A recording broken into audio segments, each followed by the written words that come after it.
เนี่ยก็ได้ยินว่าพ่อเฒ่าจันอยากไปป่าอยากไปป่าไปย่างตัวเองเท่าแล้วหาผู้นุ่มไปอยากกินย่างแล้วก็บอกผู้นุ่มเอาไปเฮ้อเนาะโอ้พี่น้องเอ้ยเฮ็ดซะได้อยากกินหยังกินมะข้ออยากกินมะข้ออยากกินมะข้อไอ้คุณไปเอามะข้อมาให้อันพ่อเฒ่าจันกินเด้ออีกต้นละผู้เฒ่าเด้อได้เจ้าเงินซื้อหรอกเด้อได้บ่ฮู้คิวยาได้บ่ไปเช่นว่าอยากไปว่าไปมินี่ทำมือว่าจะกลับมาบอกไปว่าอยากไปน้องที่ส่วนได้ยินคำว่าส่วนวานนี่น้องหันไปส่วนเข้าไปส่วนให้อันนั้นแหละบอกอย่าไปส่วนน้องอย่าไปน้องก็ไปผู้เดียวเขาผู้เฒ่าหรอไปเป็นเขาใต้ได้เห็นอะไรชิไปแท้โอ้ย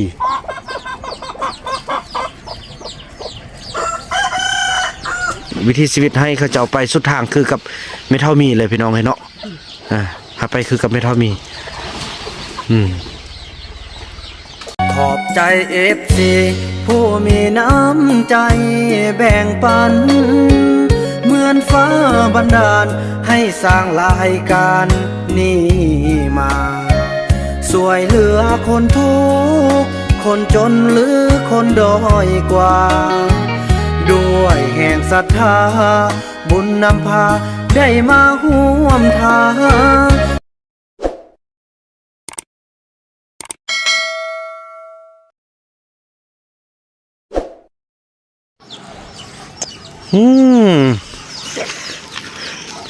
สบายดีท่านผู้ชมตอนเช้าเนาะเนี่ยก็ได้ยินว่าพ่อเฒ่าจันอยากไปป่าไปย่างตัวเองเท่าแล้วหาผู้นุ่มไปอยากกินย่างแล้วก็บอกผู้นุ่มเอาไปเฮ้อเนาะโอ้พี่น้องเอ้ยเฮ็ดซะได้อยากกินหยัง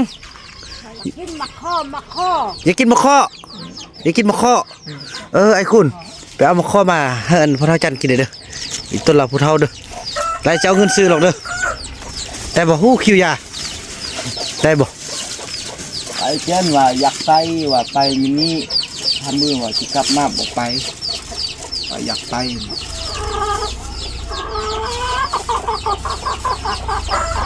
ว่าสิอยากไปป่าเอาไปบนไล่หรืออะไรเอาไปตีมองราคาปลาหุ่มอันนึงบ่ไปติบ่ไปแล้วเพราะบ่ไปแหละเนาะน้องที่ส่วนได้ยินคำว่าส่วนวานนี่น้องหันไปส่วนเข้าไปส่วนให้อันนั้นแหละบอกอย่าไปส่วนน้องอย่าไปน้องก็ไปผู้เดียวเขาผู้เฒ่าหรอไปเป็นเขาใต้ได้เห็นอะไรชิไปแท้โอ้ย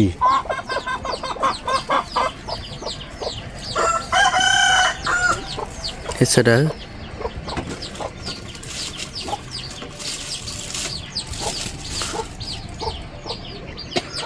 โอ้ยไอ้ก็ยังบ่รอดยังสิอยากไปป่าอีกแล้วไปสูบยา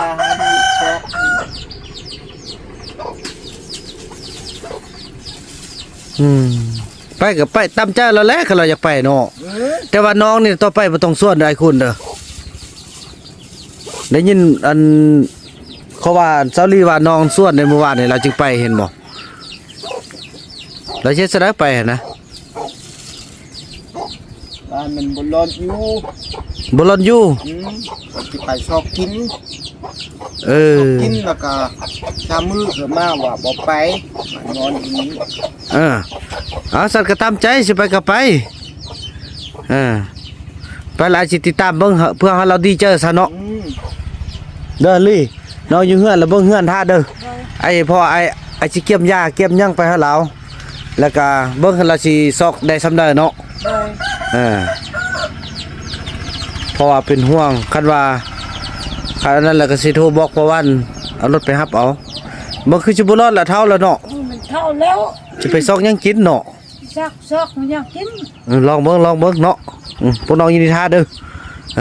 ลองเบิ่ง ลองเบิ่งเนาะ ต้องเบิก อันไปนี่ก็ฮอดอยู่ป้าหุ่น ไปฮอดบ่ อืมรถเข้าอยู่อยากเก่งพอ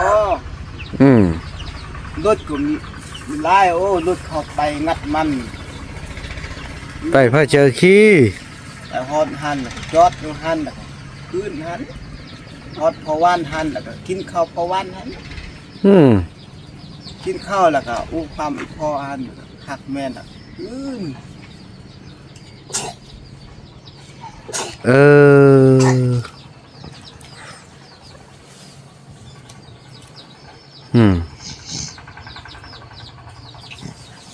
แล้วสิไปน้ำน้องนี่นะสิไปน้ำน้องเลย ว่าไปนำเฮาเนี่ย ว่าบรอนรถอยู่ บรนอยู่ละโอ้เขาขึ้นฮอตวิธีชีวิตของเขา น้อง ไปกระยาเข้าเนาะผู้ใดอยากไปก็ไปเนาะ ไปกับย่า นี่ ของกินนี่บ่เอาไปเด้อเอาไปนี่หมดเด้อเขาก็บ่เอาไปอีกคันว่ามักอันกินเพื่อกินมันอยู่ป่าน่ะไปก้นกินอยู่ป่าพุ่นเนาะอันนี้เอาไว้เฮากินเนาะ มีเอาไว้กิน มันนั้นได้ไอ้คุณเขาก็บ่เอาไปอีกคันว่าขึ้นฮอดป่าแท้ๆน่ะขึ้นไปก็สิต้นสาดพุ่นบ่เอาไปเนาะ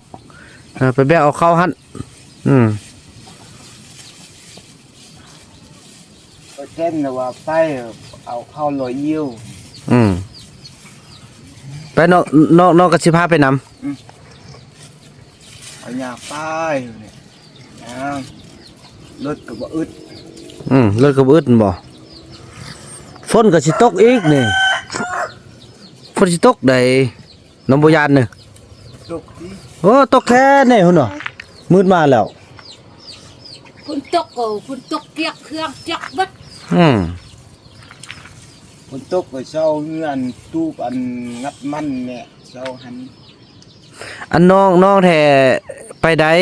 น้องเฮ็ดหยังก็ได้น้องยังผู้นุ่มเลย ตกและลูกเอาพย่างหันปก พวกเยอะเนาะ ปกตูบพันนี้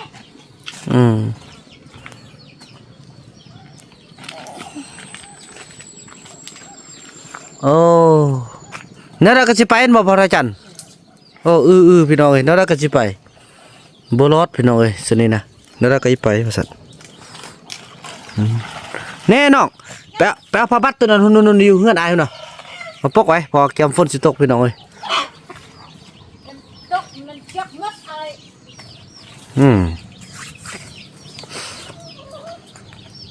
พาโทพี่น้องเอ้ยเดี๋ยวได้ก็อีจ้อมก็สิมันลักถ้วยลักบ่วงเอาไปทิ่มเอาไปเสื่องไว้อยู่ป่าเอามีดเอาผ้า แล้ว พุ่นแม่นกพาไปนำเอาน่ะจะเป็นสนะเนาะ เนี่ย แบบอันอยู่บ้านกลางนี่พี่น้องเขาเจ้าอัน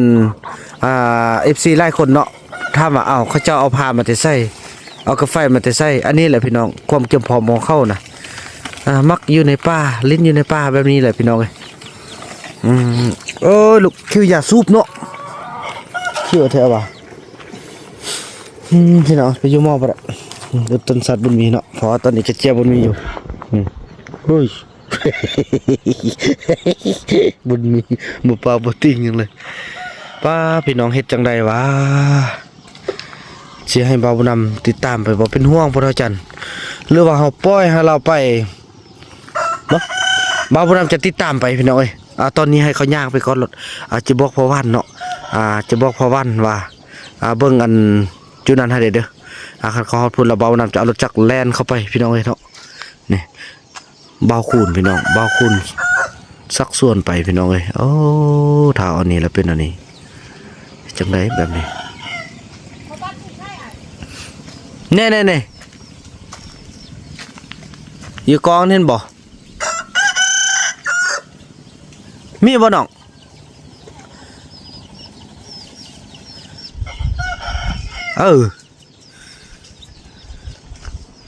มึงน่ะมึงสีนาเนาะพี่น้องคนลุมกันเลย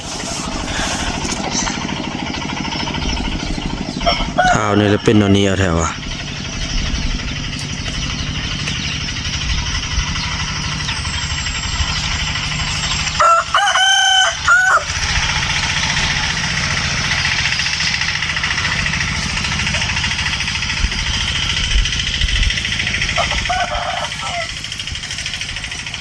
ก็เลยเก็บไปเฮือนสนกก็ไปนำเอาถ้วยเอาหม้อน้องยงน้องจอมเอาไปไว้พุ่นโอ้ตายจังไดนั่นนี่คืดบอกเลยพี่น้องเอ้ยไอ้คุณมาแป้งซาลี่อันมุ่งอันนั้นได้ไหมมาช่วยน้องได้ไหมไอ้เจ้าน้องนี่ไอ้เจ้าลูกนี่ไปเนี่ยไปดึงผ้าบัดคนละส้นไหมพอเพิ่นปกพี่น้องเอ้ยเนาะพอยันฝนแห้งเข้ามาเนาะพอฟ้าอากาศได้แจ้งเนาะกรมอุตุนิยมได้แจ้งมาว่าฝนจะตกพี่น้องเอ้ยอันนี้เด้ออันนี้บ่าวดำจะคอยเบิ่งพี่น้องความเก่งกาของเราจะไปได้จักกินน้ำจะได้ติดตามพี่น้องเอ้ยเนาะปล่อยให้คือว่าเรามาอยู่นี่ก็หลายปีแล้วพี่น้องตั้งแต่ออกจากป่ามานี่เนาะมันก็เพิ่นสิอยากกินยังบ่าวดำจะเอาเข้าไปให้กินช่วงที่ว่าย่างนี่เนาะไปฮอดในป่ากินอะไรให้มันหมดให้เขาเจ้าไปซอกกินเพื่อกินมันตามที่เขาเจ้าอยากกินบ่าวดำก็จะบ่ห้ามพี่น้องเอ้ยแต่ว่าจิติดตามพี่น้องเนาะเพราะว่าเป็นคนเฒ่าห้ามกับบ่ได้พี่น้องเพราะมันวิถีชีวิตให้เขาเจ้าไปสุดทางคือกับไม่เท่ามีเลยพี่น้องเนาะหาไปคือกับไม่เท่ามีไม่เท่ามีแท้ตอนนี้แท้บ่ไปใส่พี่น้องเนาะบ่ไปใส่อยู่นำบ้านพอตรงเรื่องเขาละแต่ยังอันนี้ไปสิแม่นไปตึมรอบนี้ก็แม่นคือคงจะลาบแล้วแหละเนาะตอนนี้ไอ้คุณคนกะแป้งอันนี้สวยซอลี่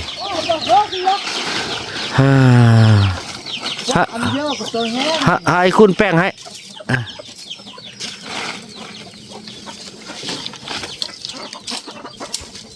โอ้พี่น้อยเนาะจังไดได้ก็พออันใดเวียกก็พอเวียกน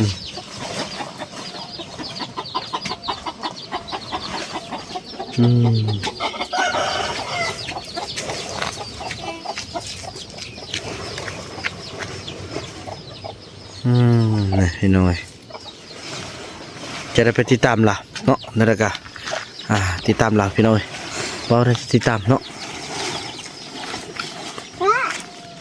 จุดสำคัญเลยพี่น้องผู้เฒ่านี่เขาได้ป่วยแล้วป่วยนักบัดเดียวได้พี่น้อยบ่าวน่าจะเกี่ยมยาแก้ไข้ยาแก้ปวดยาแก้ไอเกี่ยมพี่น้องเนาะจังสั้นเลยพี่น้องคลิปนี้บ่าวนำขออนุญาตจบคลิปกันสักนี้ก่อนแล้วพบกันใหม่ในคลิปต่อไปพี่น้องคลิปนี้บ่าวนำขอกล่าวคำว่าสบายดี